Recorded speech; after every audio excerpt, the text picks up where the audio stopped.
Meus amores do meu celular, hoje o bicho vai pegar.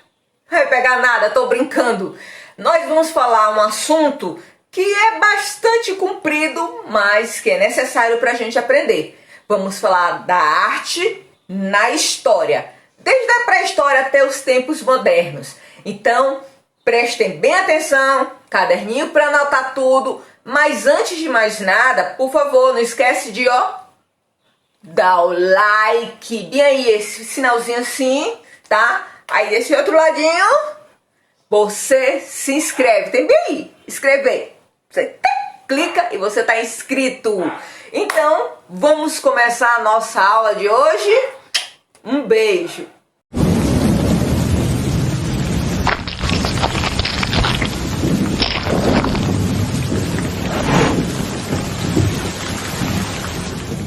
Arte na pré-história.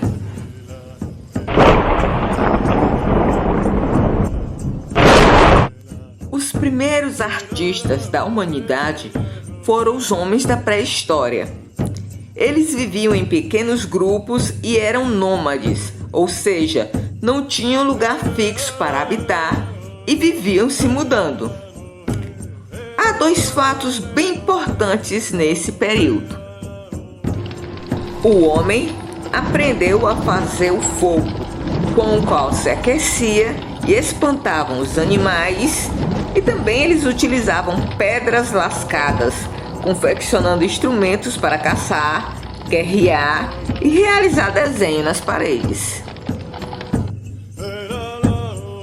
Daí, o primeiro período da pré-história se chamava período da pedra lascada ou paleolítico.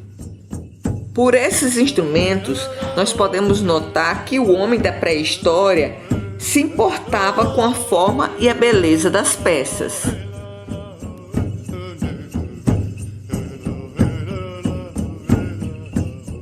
Nas cavernas, nós encontramos as primeiras pinturas realizadas pelo homem, onde eles desenhavam sobre suas caçadas, histórias do cotidiano e a qualquer assunto que eles achassem importante.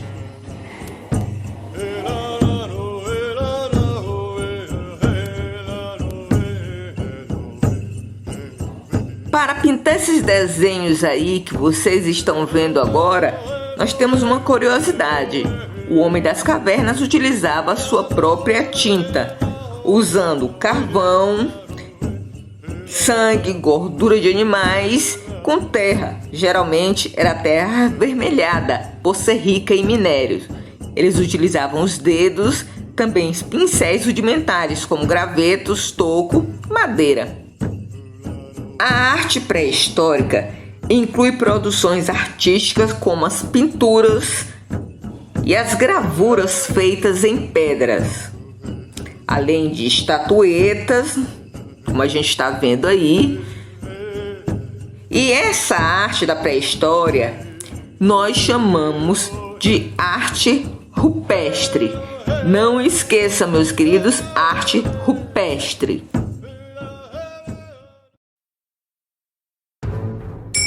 Arte egípcia. Nahat.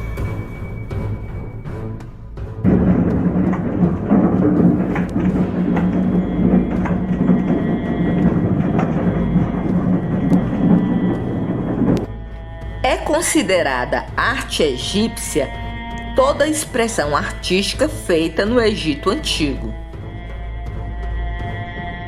As obras da arte egípcia eram muito ligadas à religiosidade desse povo.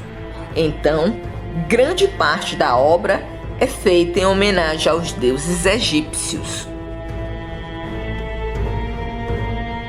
As obras representavam ainda eventos políticos. Por isso, o faraó é uma das figuras mais vistas nas obras de arte desse povo. Monumentos egípcios. Nós temos as famosas pirâmides, a esfinge que eu já mostrei para vocês, o templo de Abu Simbel, muito bonito, e o templo de Philae. Existem outros monumentos, mas por enquanto ficamos com esses. Esculturas egípcias. Vocês se lembram que eu falei que eles eram muito ligados à religião? Pois bem, aqui temos o deus Anubis, o deus da morte. E aqui o deus Horus, o deus da vida. Ísis, deusa da fertilidade e da maternidade. E aí o poderoso deus Ra. Alguns desses artefatos eram esculpidos em granito, as pequenas e média em madeira pintada, alabastro egípcio, granito rosa, basalto negro, quartzito rosa e cinza, argila, cerâmica, bronze e muitos outros materiais. Mas para aquela época, realmente ficava muito bem feito.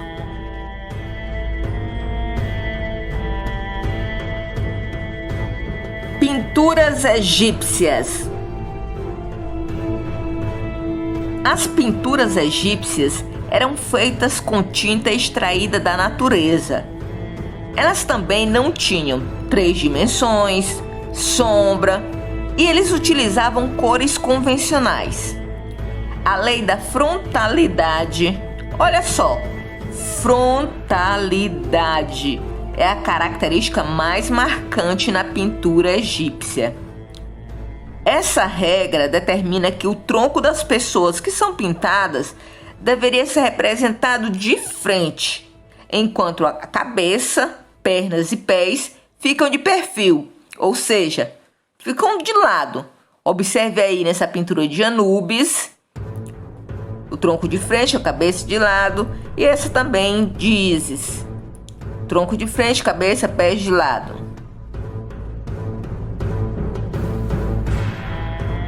Os egípcios produziram uma escrita bem estruturada, graças à qual temos um conhecimento bastante completo de suas obras. De Egito hoje é só. Vamos agora ver outro tipo de arte.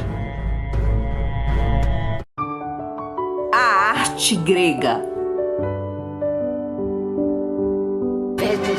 É só falar em Grécia Antiga que a gente lembra logo de guerra sangrenta. Porém, os gregos tiveram grande contribuição na arte, como nas artes visuais, na literatura, no teatro, na dança, na música,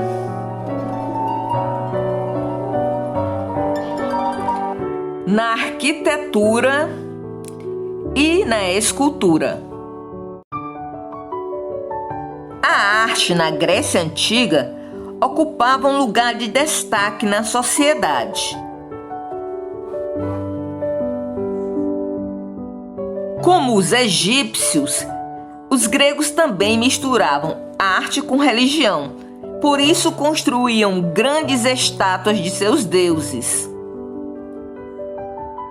E a eles rendiam louvores. Na Grécia Antiga, a beleza era venerada, por isso veremos muito o culto ao belo. Vamos começar pela arquitetura grega. A arquitetura grega era baseada em linhas retas, como podemos observar aí nessa imagem. Esse tipo de arquitetura serve de inspiração até os dias de hoje para muito arquiteto. Outra coisa que podemos observar são as colunas. Palácios e templos tinham colunas. Essas colunas marcam o valor da proporção e do estilo grego. Eles tinham 3 tipos de coluna: o dórico, o jônico e o coríntio. Observe bem a diferença entre elas. Os materiais usados nessas construções eram mármore, tijolos, pedras, madeira e ouro. Pois é, galera, olha aí o Templo de Zeus com uma estátua feita de ouro com 15 metros de altura. Uma pena que no século IV, o imperador Constantino de Bizâncio pegou todo o ouro que tinha no templo e a estátua de Zeus foi destruída. O teatro grego.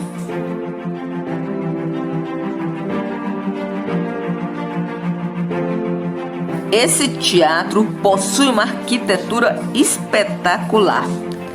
Em formato semicircular e de arena, o teatro grego era construído de forma que o público, em qualquer lugar que estivesse, pudesse ver a encenação que ocorria no palco, localizado no centro. Esse teatro tem capacidade para 14.000 pessoas. São 55 fileiras com assentos de pedra construído na encosta, mas com tal precisão que o teatro possui uma acústica perfeita. Quando eu falo acústico, eu quero dizer que você pode escutar muito bem o que falam lá no palco.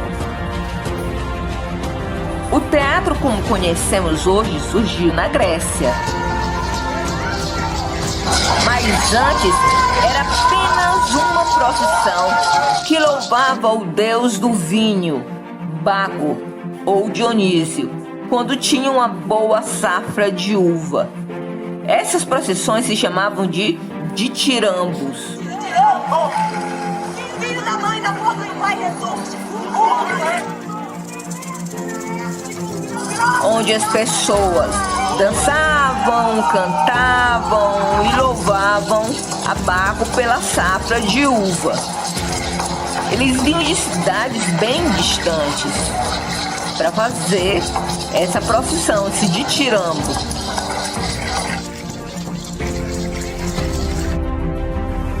Ouso dizer que tudo começou com Téspis.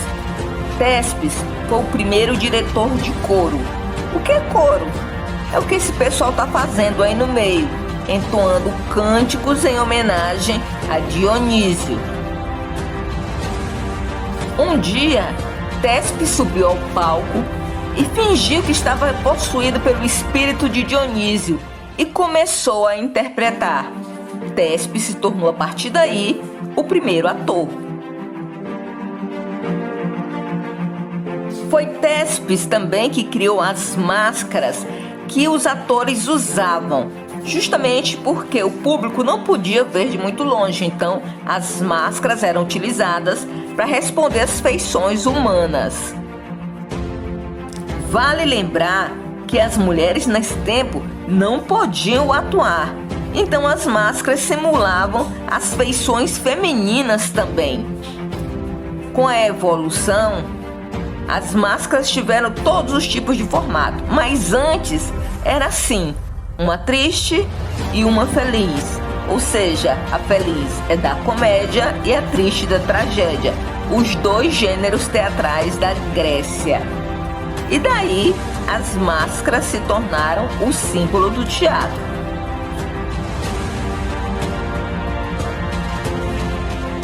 Hoje o teatro tem mulheres, homens, ornamentos, efeitos visuais, todo um aparato no seu figurino, mas na Grécia era assim que se apresentavam.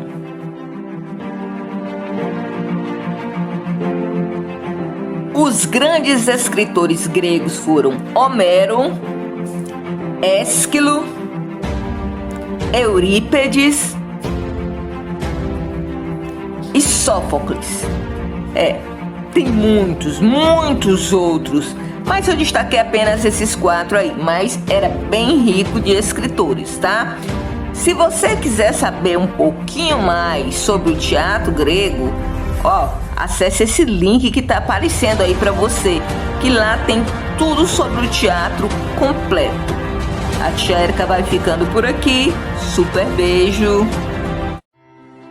Vamos para as esculturas gregas. Opa, o que é isso? Voltamos para o Egito? Não é isso não. Se as esculturas egípcias eram estáticas e não apresentavam movimento, as gregas, por sua vez, conseguiram dar a essas representações estáticas o movimento, a beleza idealizada ou perfeita, bem como proporções equilibradas. As principais características da escultura grega são: busca da beleza física, representação do corpo humano, naturalismo e idealismo das formas, músculos,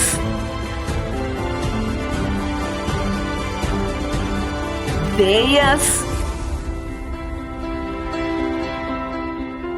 expressões e sentimentos são observadas nas esculturas gregas, e a temática usada era religiosa, assim como o Egito.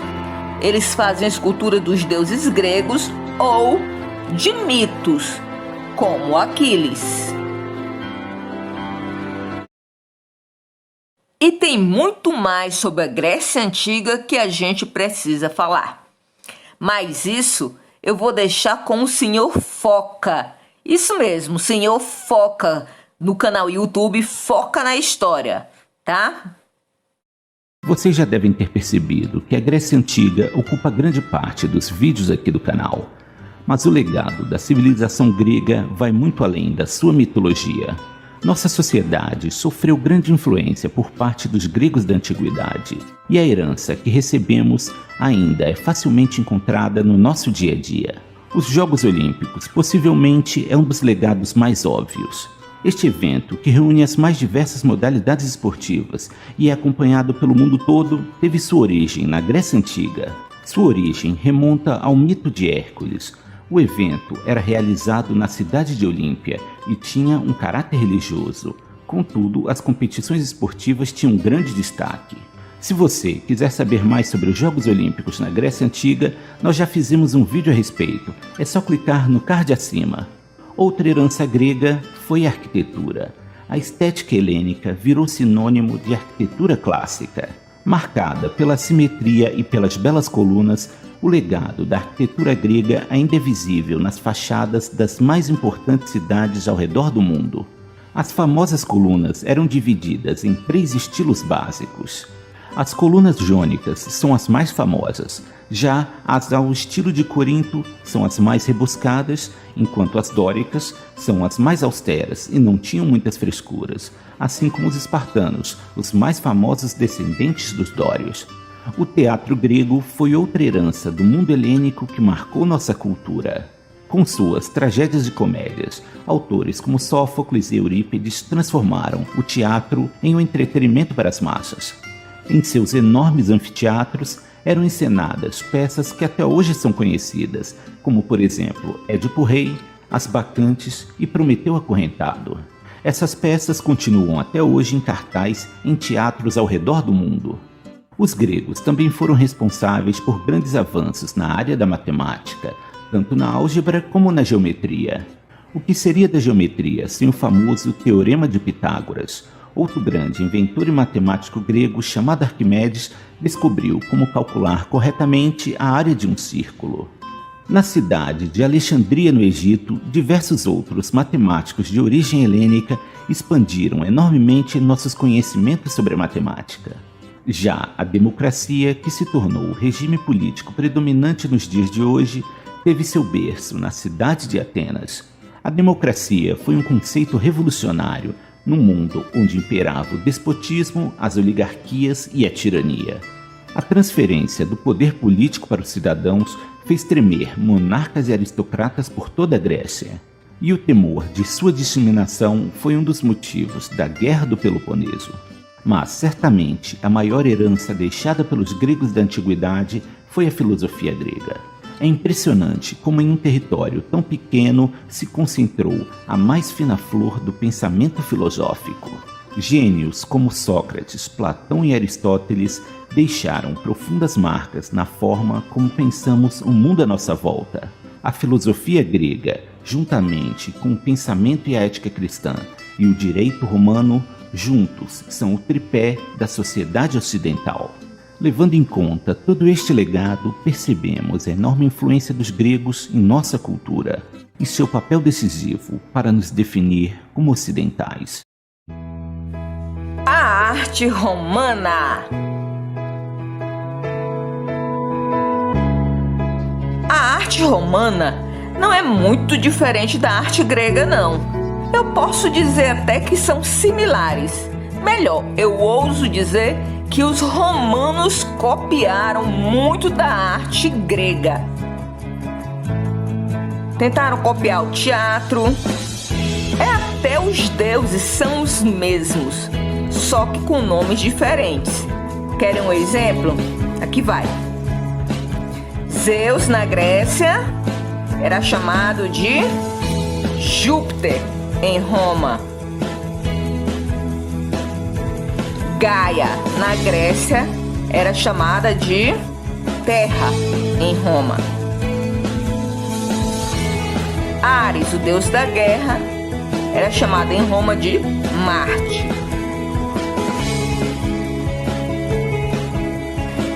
Poseidon, deus dos mares, na Grécia, em Roma ele se transforma em Netuno.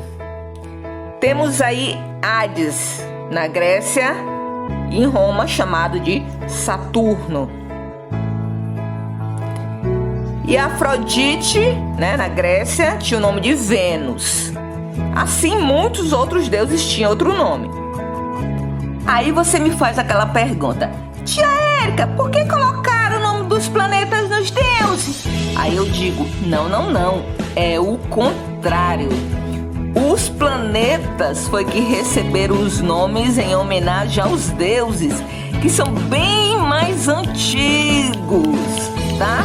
Isso aí foi uma homenagem que foi feita. Arquitetura romana.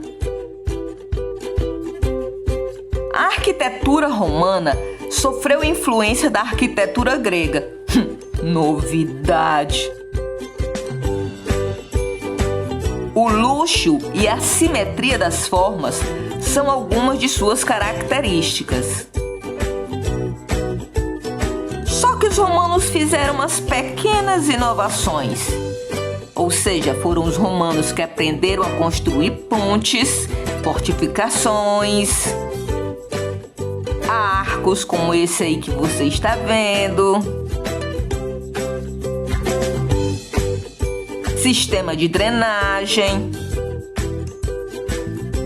e aquedutos. Isso aí que você está observando. Arquitetura romana. A arquitetura romana sofreu influência da arquitetura grega. Novidade! O luxo e a simetria das formas são algumas de suas características. Só que os romanos fizeram umas pequenas inovações. Ou seja, foram os romanos que aprenderam a construir pontes, fortificações, arcos como esse aí que você está vendo, sistema de drenagem e aquedutos. Isso aí que você está observando. O teatro romano. Como em Roma não tinha grandes teatrólogos como na Grécia, os romanos tiveram que improvisar. Primeiro, alguns artistas tentaram fazer improvisações com poemas épicos. Depois surgiram produções teatrais não muito convincentes. Até que ele foi construído o Coliseu, a grande arena, o grande teatro romano, onde muitas pessoas se acumulavam e pagavam para ver a atração principal, que eram os gladiadores. E tinha que ter muito sangue. Quanto mais sangue, mais as pessoas gostavam.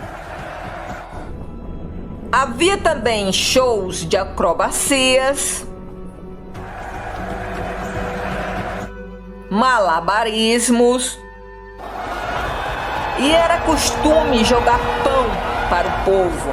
Daí aquela expressão, pão e circo. Mas não era só chegar e lutar, não. Primeiro, o organizador vinha e falava com o público. Ele ficava no meio da arena e contava a história que os gladiadores iriam encenar. Claro que tudo isso era para deixar a luta e o sangue e a justificativa da morte mais animada. Então o teatro na Grécia foi basicamente isso. As esculturas romanas. Não tem muito o que falar não, uma vez que os romanos também representavam os deuses gregos. Como eu falei para vocês, eu utilizava até o mesmo material para fazer as esculturas. Aí nós temos a representação de Zeus. Mas teve uma pequena diferença. Os romanos também fizeram as estátuas de grandes imperadores. Aqueles que eles chamavam de César, com grande desempenho, o que era amado pelo povo, ganhava o seu busto esculpido em mármore. Essa escultura aí é bem interessante. Dizem que os fundadores de Roma, que são Rômulo e Remo, foram alimentados por uma loba. Agora vamos para as pinturas romanas. A pintura romana era pintura de afrescos, quer dizer, mural, tá? Não vai confundir não. E eles pintavam várias coisas, como cenas do cotidiano, figuras mitológicas e religiosas e conquistas militares. Depois das conquistas romanas, surgiu esse homem aí, Alexandre o Grande. Ele destruiu toda a cultura grega, egípcia, romana, com grandes guerras, levando filósofos, sábios e artistas para ficarem à sua disposição na guerra. Assim, ele quis se tornar o maior, ou melhor, o único imperador do mundo. Ele queria ser mais venerado que Aquiles. Para ele, um grande herói com um grande nome. Aquiles, o herói grego. Alexandre conquistou toda essa região aí. Parece pequeno aqui de onde a gente vê, né? Não, mas é uma grande, uma vasta região. E a ela ele unificou chamando de Alexandria. E só não aumentou mais porque ele foi assassinado.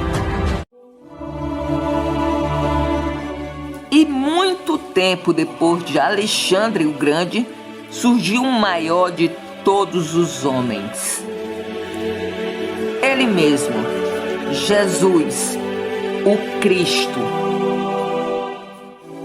cuja vida, os ensinamentos e os milagres nós já conhecemos através da Bíblia. Depois dele, a arte mudou radicalmente. Quando Jesus morreu na cruz por nós, houve um período muito grande para que ele fosse reconhecido pelos sacerdotes e surgisse daí a Igreja Católica. Em nome de Cristo, a Igreja Católica proibiu que se lessem livros, que se fizesse desenhos, esculturas e muitas outras coisas. Então surgiu um tempo em que a arte foi totalmente negada. Tudo era pecado. Toda a arte ficou associada à igreja, ou seja, os padres mandavam em tudo. O homem não teve avanço científico e nem cultural. Poucas pessoas sabiam ler nessa época. Saber ler era uma atividade exclusiva para os membros da igreja e para alguns nobres. A esse período chamamos de Idade Média, que ficou conhecido como Idade das Trevas. A arte na Idade Média. Como já falei para vocês, a autoridade da Igreja Católica predominava nesse período. O ideal impregnado nessa cultura foi a valorização do divino e do sobrenatural. A pintura na Idade Média desenvolveu-se sobretudo nas grandes decorações de murais, através da pintura de afrescos, que é uma pintura feita em paredes com reboco ainda fresco, como vocês podem notar aí nessa pintura. Vocês podem dizer: ué, mas os romanos também não pintavam murais a frescos? Pintavam, mas como eu falei para vocês, os romanos costumavam pintar os deuses gregos, quer dizer, os romanos, cenas do cotidiano e grandes batalhas. Na Idade Média, tudo girava em torno de Deus e dos santos. Eram narradas histórias bíblicas para comunicar os valores religiosos aos fiéis e sempre retratando a luta do bem contra o mal. Na pintura medieval, as figuras humanas eram chapadas e rígidas.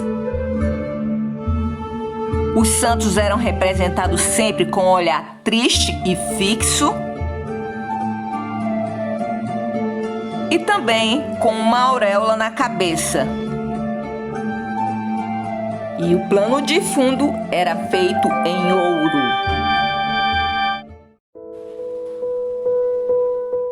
Arquitetura medieval. A arquitetura medieval se dividiu em dois períodos. O primeiro foi a arquitetura medieval românica. Ela tem esse nome porque a arquitetura das igrejas e dos castelos era semelhante à dos romanos. A segunda foi a arquitetura medieval gótica, onde as construções não possuíam paredes tão grossas. A arquitetura gótica revelou maior leveza nas construções.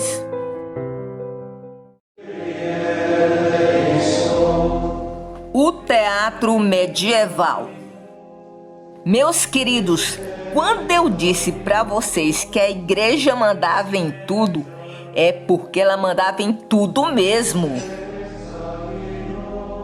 O teatro, que fora renegado por muito tempo, passou a ser apresentado dentro das igrejas, mas as peças tinham valor educativo para os fiéis manterem a fé. O maior dos reis, nascido no mais humilde dos lugares. Deus se fez carne.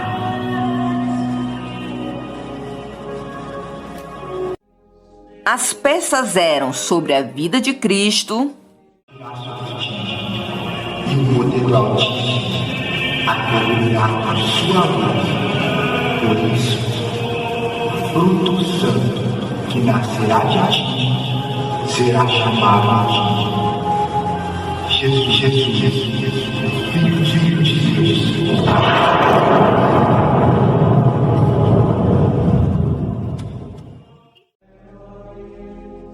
falava também da vida dos santos e principalmente da luta do bem contra o mal.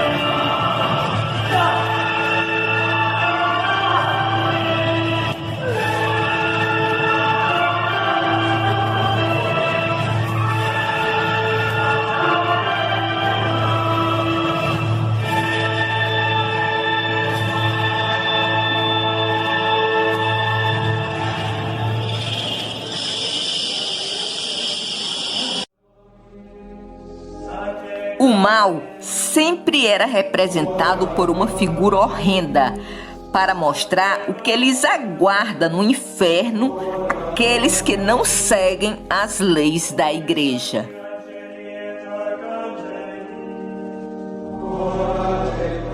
Foi justamente na Idade Média, a Idade das Trevas, através do teatro sacro, que o diabo passou a ser vermelho, com chifres enormes e rabo, para impor mais medo ainda nos homens. O tempo passou e o teatro ganhou as ruas. As peças eram apresentadas em palcos improvisados no meio da praça. Porém, ainda tinham o teu religioso como tema. Porque eu, Senhor, bem sabes que não sou digno. Sou um pecador, Jesus. Ora, Francisco, quero mostrar mais uma vez aos homens que basta que reneguem ao pecado e sigam a mim, que eu os farei dignos. Porém, renuncia a todo o mal. Literatura medieval. Vocês se lembram quando eu falei para vocês que na Idade Média só quem sabia escrever e ler era o pessoal da igreja e alguns nobres? Pois bem,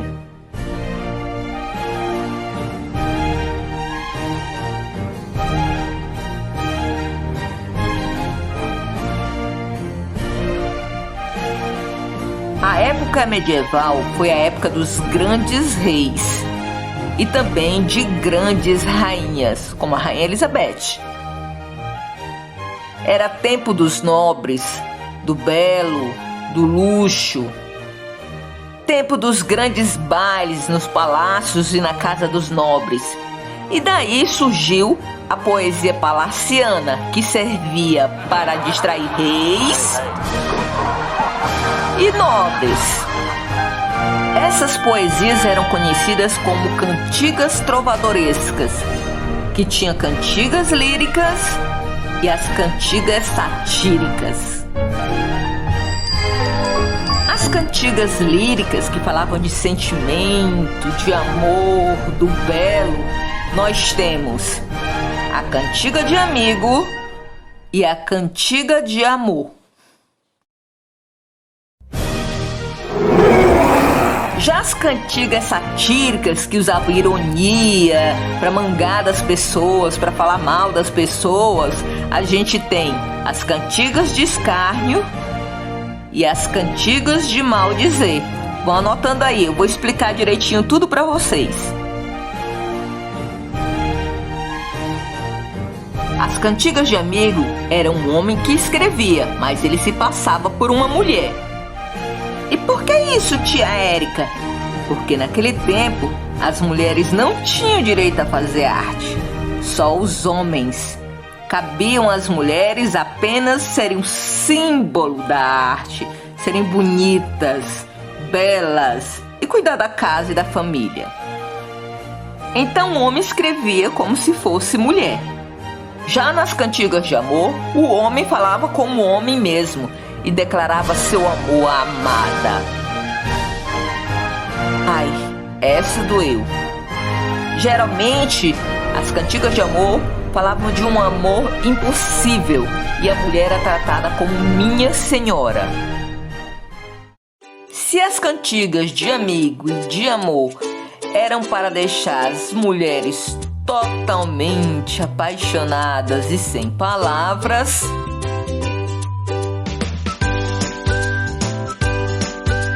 as cantigas satíricas eram um terror do pessoal. As cantigas de escárnio faziam uso de indiretas e de ironia. É aquele negócio, falava mal de alguém, mas não colocava o nome, o que deixava muita gente intrigada. Outras vezes dava até briga. Tinha muita lady que ficava chorando. A fofoca se espalhava pelo palácio e aí já viu. Já as cantigas de maldizer eram diretas, dizia o nome do pessoal, era ofensiva, deixava muita gente com raiva, babando de raiva, fumaçando pelo nariz. A galera ia à loucura. O quê? Ele escreveu que eu sou gorda? Eu vou matar o desgraçado que escreveu essa cantiga pra mim. O quê? Essa cantiga fala isso de mim? Todo mundo fumaçando de ódio. Outro estilo de literatura da Idade Média são as novelas de cavalaria. Essa literatura era escrita em prosa e narrava a coragem dos cavaleiros medievais. Narrava suas batalhas, suas lutas.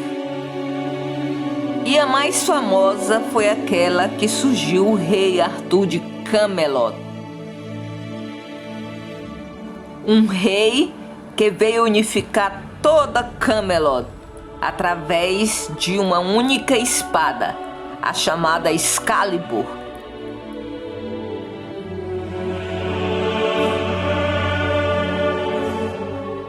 Que ele retirou de uma pedra. Segundo a lenda, somente o verdadeiro rei poderia tirar ou empunhar essa espada. E foi Arthur quem conseguiu.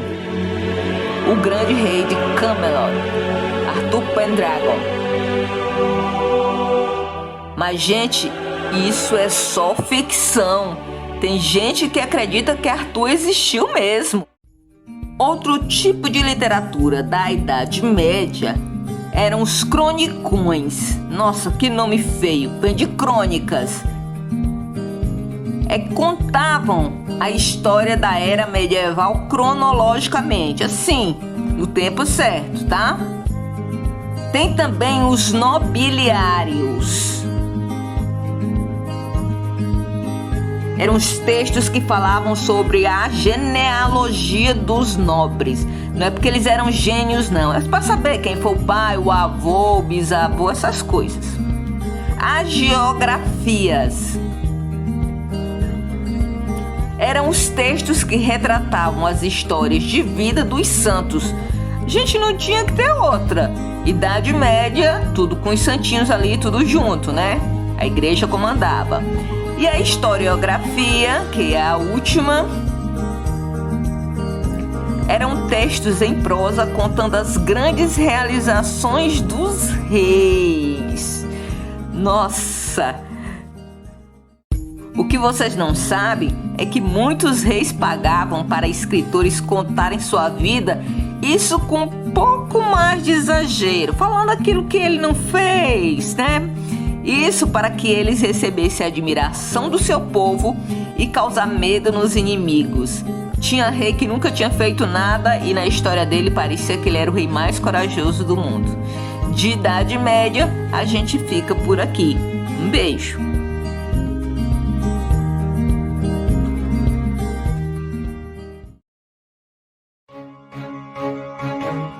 Arte no Renascimento. Renascimento significa nascer de novo. Mas o que vai nascer de novo, tia Érica? Eu não sei. É a arte grega, meus queridos. A arte grega vai renascer. Renascimento tem o mesmo nome de classicismo, que significa nova arte clássica. E a arte clássica era a arte grega, a arte romana. Olha só essa escultura de Michelangelo, como parece os deuses gregos.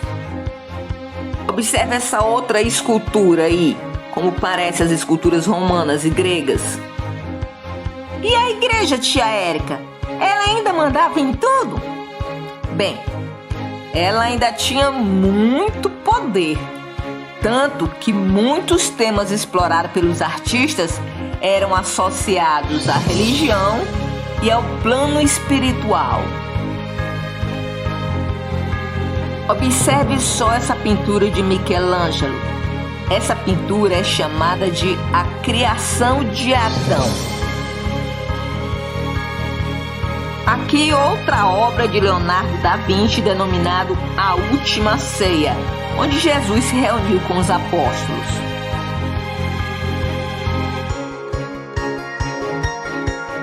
Essa escultura aí é chamada de Pietà, feita pelo renascentista Michelangelo. É uma das mais belas e impressionantes obras de arte.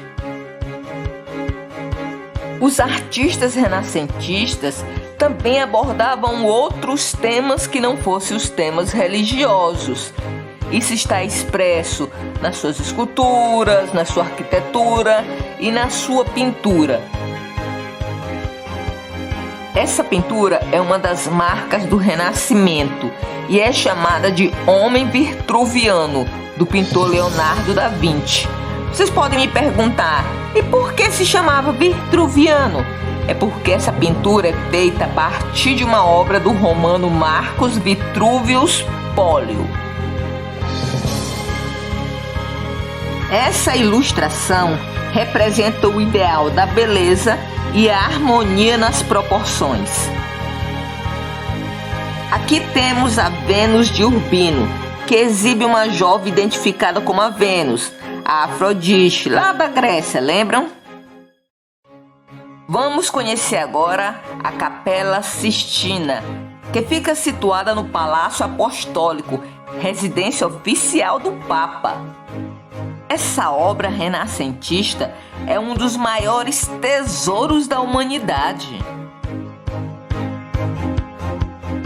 Sua pintura é em afrescos e cobre cerca de 1.100 metros quadrados de parede e 460 metros quadrados de teto. Olha que enorme, galera! A capela foi pintada pelos maiores autores do Renascimento, como Rafael, Michelangelo, Sandro Botticelli, Pietro Perugino, Domênico e muitos outros. Ela tem esse nome em homenagem ao Papa Sisto IV. Isso aí que vocês estão vendo é a expulsão de Adão e Eva do paraíso. O teto conta histórias bíblicas, assim como as paredes. Sua arquitetura foi construída com base no Templo de Salomão, do Antigo Testamento.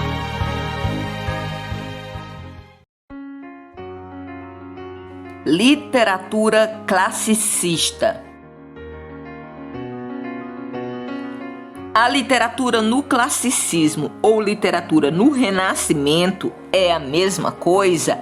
Também adotou um retorno a temas da antiguidade clássica, ou seja, Grécia e Roma antigas. Como todo o classicismo, tudo foi o retorno à Grécia antiga.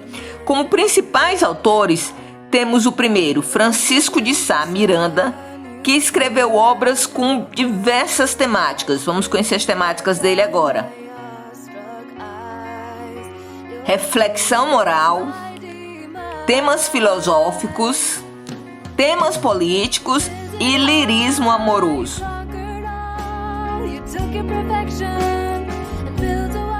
Esse é o famoso Luís Vaz de Camões, cuja obra mais famosa é o poema épico Os Lusíadas. Chegou a ter características de Odisseia, de Homero. O tema escolhido por Camões para o seu poema foi toda a história de Portugal, como se vê pelo próprio título, Os Lusíadas. Lusíadas é um neologismo que designa os portugueses.